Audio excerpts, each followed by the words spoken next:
Hey guys, it's Justin Goodbread, Financially Simple, Heritage Investor, Certified Financial Planner in Knoxville. So I'm answering a question I received this past week, and that is, hey Justin, I'm getting ready to buy a business. Whenever I go through this process, what papers or what documents am I going to see that more than likely I'm going to have to sign? The same is true where if you're going to sell a company, the same documents pretty much come into play. So the first three come into play in the initial offering. And sometimes they may be separate, sometimes they may merge together, but the consensus is typically there. So the first one is, what is the acquisition profile, or what is the profile of the business that we're looking at? And it's going to give you a high level, very high level look at who the owners are, what industry they're in. The second document, which often accompanies the acquisition profile, is the Non-Disclosure Agreement, or the NDA is what it's referred to often. And that's basically a confidentiality agreement. It's there to protect you, the potential buyer, and the seller from having the seller's information go out and about through the industry or through the community.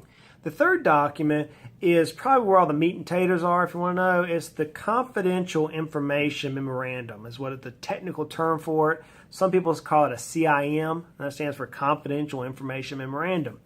And inside that document, it's going to have all the information you need to do your due diligence. It's going to have the financials. It's going to have the sale history. It'll give the strengths and weaknesses of the company. It may show you who the competitors are, if they've got any specific widgets or trademarks or patents that are out there. So those three documents are sometimes linked together, sometimes they're separate. It just depends on where they're at in the process. So once you get through that, then you're going to get into the first document that the buyer deals with, and that's what's called the LOI, or Letter of Intent. And this typically is letting the seller of the company know that, hey, look, I'm very interested in your business. It's executed to keep the deal moving forward, and it's got to be very thorough. In a letter of intent, if you're the seller, you really don't want to open yourself up for more negotiations. If you're the buyer, you want to make sure you have as much information as you need before you really enter into this LOI. And they're binding for the most part in two ways. So they typically have confidentiality provisions, and they typically have a non-marketing provision. Those are pretty standard. And what that says is, hey, I'm interested in buying your business. You're going to take your business off the market for a little bit while I finish up my due diligence. And then the last document, which is typically involved, is the definitive agreement. It's the final purchase agreement. And it's going to lay out all the details. It's going to lay out the purchase price. It's going to lay out if there's any seller holdbacks.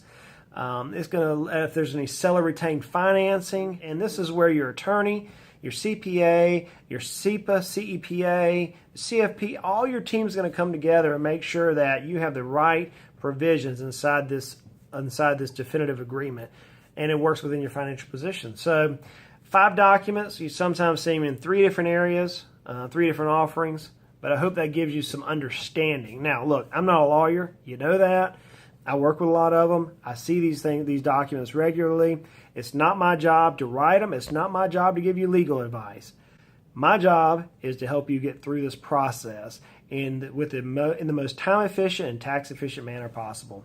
Your lawyer is going to be there to help you with the nitty-gritty, devil in the details of these documents. And they're very good at that, and I highly recommend you work with a good lawyer.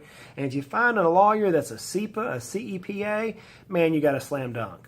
This is Justin Goodbread of Financially Simple. Let's remember, make our life at least financially simple.